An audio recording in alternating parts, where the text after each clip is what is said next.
In October 1972, a rugby team from Uruguay was traveling to Chile for a friendly match. They were flying in a small chartered plane along with their friends and family. In total, 45 people were on board. Everyone was in a odd mood, laughing, joking, and enjoying the flight. No one imagined that within a few hours, their lives would change forever. As the plane flew over the tall Andes Mountains, the weather suddenly turned bad. The pilot made a navigation error, and the plane crashed straight into the mountains. 12 people died instantly. The others, injured, cold, and shocked, were left stranded at over 3,600 meters, nearly 12,000 feet, above sea level. The cold was unbearable.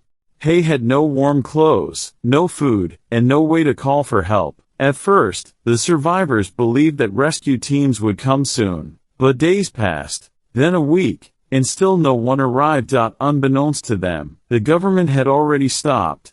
After 10 days of searching, the Uruguayan government announced that there was no longer any hope of finding survivors. But in reality, 33 people were still alive, fighting to stay alive under the harshest conditions imaginable.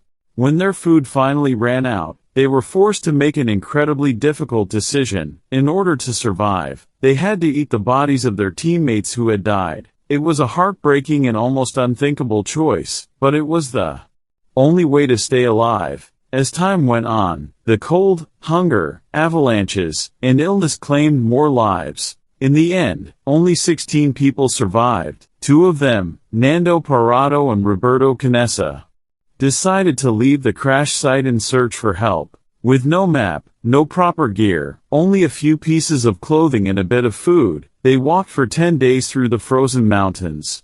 At last, they reached a small remote village and were able to get help. Rescue teams quickly arrived and saved the remaining survivors.